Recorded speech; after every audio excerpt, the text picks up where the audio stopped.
and we need that input. Last question on NYCHA before I turn to the situation in Brooklyn. Okay, so let me just say at the outset, this is a very painful situation, what happened in Crown Heights yesterday. And it is a tragedy by any measure. There's a full investigation going on. I've also been informed the Attorney General is going to initiate an investigation. We will work fully and cooperatively with him. I'm not going to get into a lot of the detail in the context of an investigation that has just begun. I'm going to say a few things that I think we all already have seen and know. This is a tragedy because a man with a profound mental health problem, from what we understand so far, was doing something that people perceive to be a threat to the safety of others. That's what we know so far. There's still, again, a lot more to know. But from what we've seen from the images that are publicly available, people in the community thought he had a weapon and was aiming it at residents. That's the call, that's the kind of call, multiple calls that NYPD received. A man with a gun aiming the gun at residents. It did not say, to the best of my understanding, he might be someone with emotional distress or mental health problem. The officers responding only understood, from the best of our knowledge so far, they were dealing with a situation of someone armed who had been aiming that weapon. There's a lot more we need to know. And my understanding is NYPD will be publicly disclosing the 911 calls, publicly disclosing any video that they receive. And we're going to be as transparent as we can in this situation, understanding there will be a formal and full investigation. There's a human tragedy here. One piece of this human tragedy, besides all the other issues we have to sort out, is to the mental health element. What I understand is the family members have already said publicly this is someone who had a profound mental health problem, was not on medication, hadn't been on medication. This doesn't make it any less a tragedy to say this is its own problem we have to address. And I'm asking all New Yorkers to recognize this. If someone in your life needs medication and isn't taking it, and in any way is acting in a way that could be of danger to themselves or others, please call us. These tragedies can be averted if we get people the help they need. Literally, you've heard the number many times, 888-NYC-WELL. I can't replay history, none of us can, but a man like this, if he had gotten the help he needed, hopefully would never have been in a situation where such a horrible, painful tragedy would have occurred. And it's our job to get help to people. This is a fundamental way to try and address. This is one part of so many of these problems that we can actually do something about. So I'll happily take questions, but I want to affirm up front, there's a lot I won't be able to say because the facts are not clear yet and the investigations are underway. Yes? I have any idea, we don't know a lot about this guy, exactly what the circumstances were at the incident. Yes. But it appears that he was kind of known in the neighborhood and that he was in the street. Thrive New York is one of the aspects of it is to reach out to people. Yes. Is there any way to know if they ever did with him? Has he had any interaction with the city? We need to find that out. It's a very good question. I want to separate a couple of different pieces in that. We need to know, so one of the elements of Thrive is, of course, to provide mental health services much more at the community level in schools, community-based organizations, clinics, etc. We don't know yet whether he had any connection to any of those services. We need to find out. There's another thing we do, which is a focus on folks who have a history of violence and diagnosed mental health problems. Very initial information grade, I don't know of him having had that history of violence that would have put him on the radar screen that way. But again, the thing that we need more of is just everyday people to call a problem in, meaning if someone has a mental health challenge, of course they themselves can call 888-NYC-WELL, but family members too, who feel so frustrated. I understand, if you have a family member with a serious mental health condition, it's painful, it's challenging, it's frustrating, it's confusing. I want to ask people to try and break through those feelings and pick up the phone. Because when you call that number, you get a trained counselor who could literally tell you step by step what you could do to get that person help. And we just got to make that something that becomes common in our society, that people reach out for that help, because we can do so much more for people. But I think your question is a very good one. We need to go back and trace anything and everything we can about whether there was any knowledge of him that could have led to more help earlier. Yes? Mayor, you've touted your de-escalation training. Could that have come into play in this situation where police were called to the scene, and it's still unclear whether there was an attempt to de-escalate? And also, I have a follow-up. Yeah, we don't know the facts fully, and I want to let the full investigation play out. I will say on that point, you've already seen through body camera footage, and again, to best of my understanding in this case, there were not body cameras on these officers. That will all be fully implemented by the end of the year. But where we have had body camera footage, you've seen the de-escalation efforts already, where prolonged efforts continue to try and get people to drop their weapons. And many instances where our officers have shown tremendous restraint. I've said recently, reminded people again, that last year our officers in the entire 365-day year used their weapons in adversarial situations under 40 times. So there's a lot of restraint that's taught and being practiced. It depends on the individual situation, what the officer is confronted with, and again, we just don't know the facts fully yet. The community police officers in that area, were they familiar with this? That's something we need to know more about from the investigation, but I don't know that yet. Yeah. You're in the last row, actually. Okay. Yeah. You're scaring me. I'm wondering, can you tell us some of the unanswered questions that you want to have answers to? Look, I'm not an investigator. I only will state the common sense questions. I think everyone wants to understand what happened and in what sequence. And, based on the information, how did our officers do their best to respond? And again, our job is to put out everything we can while respecting the parameters of the investigation. And then, analyze what it means going forward.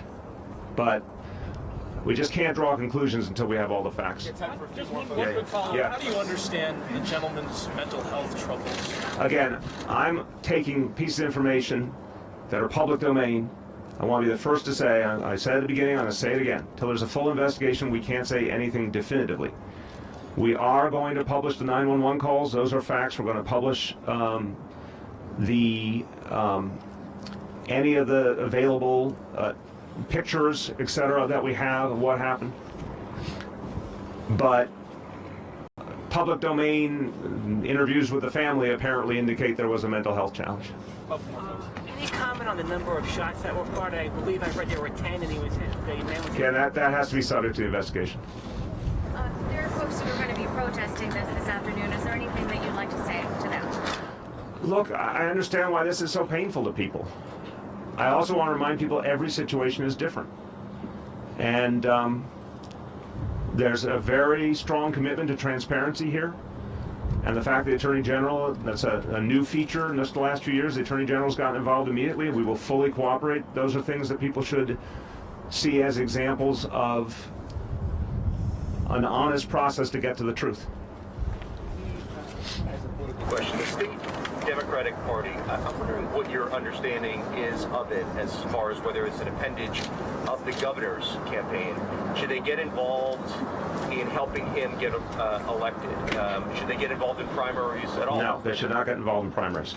A state party is supposed to be working in the interest of the larger Democratic Party and its members. It is not supposed to be working solely for one leader. It's not supposed to be taking sides in primaries. Look what happened in the National Democratic Party. And sadly, there's some real evidence that the National Party took side in the presidential primaries. That was very corrosive. That was a mistake. That alienated millions of Democrats who felt mistreated by their own party. It should not happen in this state. The history in this state has been a bad one, of the party being so fully owned personally by the governor that it doesn't perform the function of a full Democratic Party. I hope this is a moment, as a lot of change is suddenly happening in our party. We saw real change starting to happen yesterday in Albany in terms of the state Senate. The Democratic Party should serve all Democrats and should not get involved in primaries, period. Same with the National Party. And as it is now, you feel that it's basically a subsidiary of the government? It's absolutely. It's been a subsidiary of the governor for the entire time he's been in office. Everyone knows that. When there hasn't been a Democrat governor, the party has actually started to function as a full party again. But when there's been a Democrat governor, certainly in his case, it's been a personal fiefdom. By the way, I want to be equal opportunity. I was disgusted by what the DCCC did in the case of the congressional race in Texas, where they started acting against a fellow Democrat. That's just unacceptable. Democratic Party should not get involved in primaries. It waits for the candidate to be determined and then supports that candidate, and it's supposed to support Democrats up and down the line. Central focus right now should be on winning congressional seats, for example, in this state. That's where we could really change things for the good of all New Yorkers. Okay, a few more? Yes. And just back to the community policing, Yes. is this shooting not a situation where the community police officers should have been possibly aware of this individual and his mental health history? Lots of people in the neighborhood knew this. We need to know that. We need to know that. Do you know what happened in this Again, come on. You're a very experienced reporter. This happened less than 24 hours ago. There's a full investigation. Of course I don't know all these facts.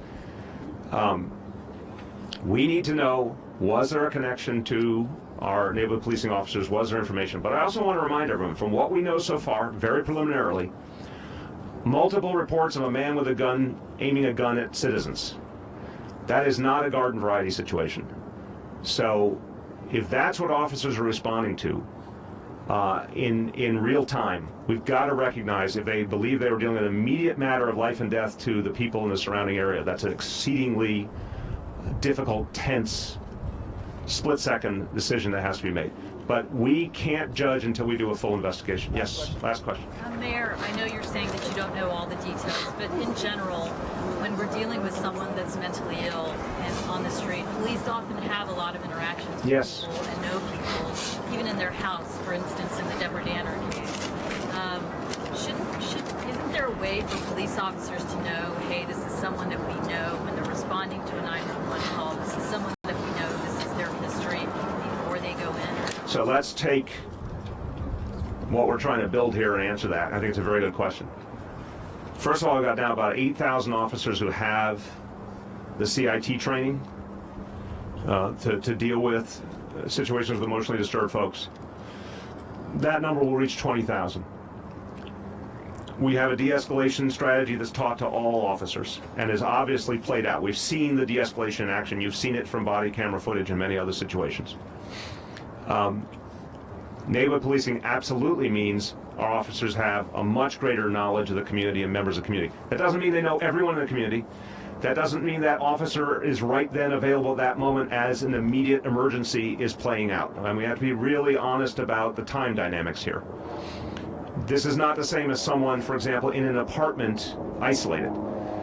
The images that we've seen already, it's very plausible that people felt a man was aiming a weapon at them. Everyday people on the street. And that's what police were responding to. So each situation is different. We have to get a full investigation to understand how each moment was handled. But the bigger question is fair, just like the question earlier about the connection with Thrive. What we're trying to create is a dynamic where we're not dealing with the moment of emergency. We've addressed the issue hopefully a lot sooner, because in that moment of emergency, if someone appears to have a weapon or God forbid does have a weapon and aims it anywhere, we're already very, very late in the trajectory. We want to reach people earlier. Through the Thrive initiative, through neighborhood policing, if we see someone who needs help, our goal is to get them help and get them away from a situation that might lead to danger to themselves or others. That's a tough thing to do. That's a tall order. But in this kind of thing that played out in a matter of moments, we need to analyze every step along the way and see what we can learn from it and what the truth is. I understand that prevention is really important, but I guess what I'm really asking is there a way to improve the 911 system so that even from the dispatcher getting more information, the police officer having more information? Look, I think it's a good question. I think that what would have been very, very important here is if the initial calls had identified more information about the individual. I'm not blaming anyone who put in the call. If someone pointed a gun at you or believes you had a gun pointed at you, you just pick up the phone and call. If we had had more information about who it was or the situation, that might have really added something. But I'm not sure there's a way that 911 system can achieve that. I don't know in a split-second dynamic, again, where the assumption is people's lives are in immediate danger. Let's play out the scenario had it been different. If this is an individual with a loaded weapon who, for whatever reason, including a mental health challenge, was ready to use it, that's a split-second matter of trying to save lives right then and there. How you get the full facts of what the person has in their hand and what their mental health condition might be, and are they known to anyone in something that's playing out in seconds and minutes, that's a very tall order. But I think it's the right question. So some way to get more information in the situation, even if it's evolving that quickly, that could help us to do better. That will certainly be a part of the investigation. Last call, yes? Changes in police protocol since the shooting death of Deborah Mann? Well, again, Commissioner O'Neill was very clear that the protocol was not followed in that situation. And what has been abundantly clear in the training is that the protocol needs to be followed. And that's been amplified many times over, and it will continue to be. Thank you, everyone. Okay, thank you so much. Thanks for staying in the cold with us.